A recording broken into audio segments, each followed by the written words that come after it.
Hi, I wanted to take a second and show you how you can get a little bit more out of your computer if you happen to have a quad-core Pentium like I do. A friend of mine gave me, I downloaded some videos on Blackboard training and I wanted to convert them to run run on PCs. So to do that, I need to convert them to AVI format. Here's the M4V. It actually plays, but it plays inside of QuickTime, and I'm not much of a fan of QuickTime. So, anyways, I just went. You have to buy the Pro version of QuickTime, which is like 27 bucks, and then you can save this as an AVI file. So I'll just do a save, and it'll start chugging away. And then I did a Control Alt Delete just to see how long this is going to take. And I ran the Task Manager, and now if you look here, you can see that I have four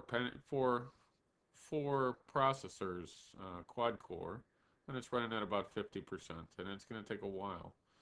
And I was thinking, maybe I should try to see if I can get this to run a little faster. So one of the things I tried is to process multiple files at the same time.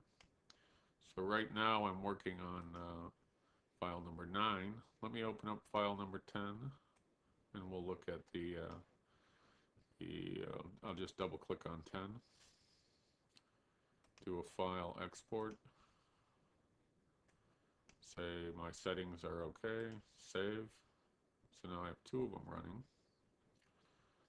And let's look at the processes here. Now I'm running at about 60 to 70% of my CPU. So let's start another one.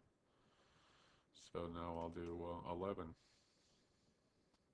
One of the things I realized is kicking off all these different programs at the same time doesn't really slow the computer down.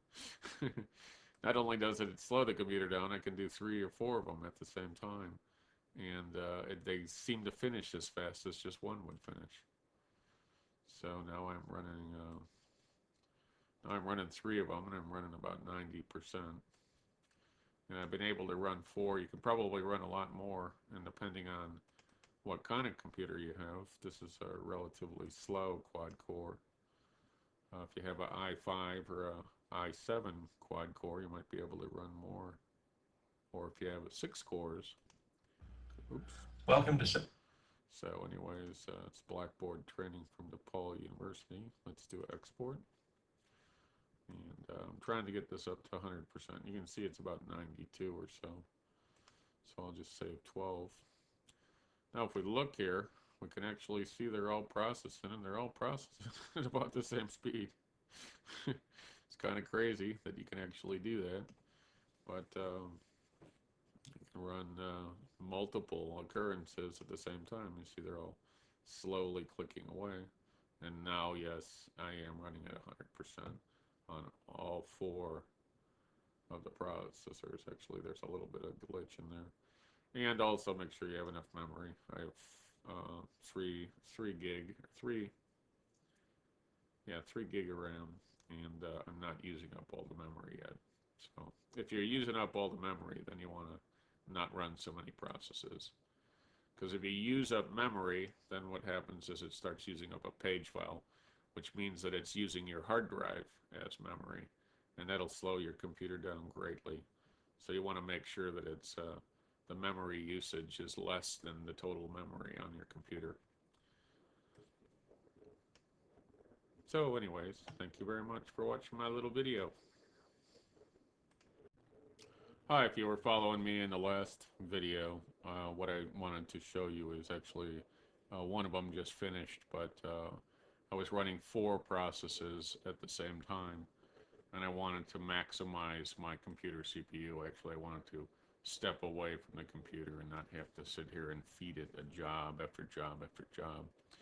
So I tried to run as many as I could, and I actually ran 1, 2, 3, 4, 5, 6. Actually had 7 of them running, and one of them just finished. So, and you can look now, I have 100% CPU utilization. And I'm also recording the video as well, so there's a couple of other programs that are running. It's using up very little memory, but When you have multiple cores on your computer, you can run the same program. Sometimes you can run the same program more than one time if the program's taking a while to process and you have to do more jobs. Consider running more instances of the same job. So in this case, I'm converting 6 different videos at the same time, and I was sitting here converting one video, then waiting 3 or 4 minutes, then converting another video, then waiting 3 or 4 minutes. Then I said, hey, why not try to run multiple ones at the same time? And sure enough, it works, and it doesn't take much longer.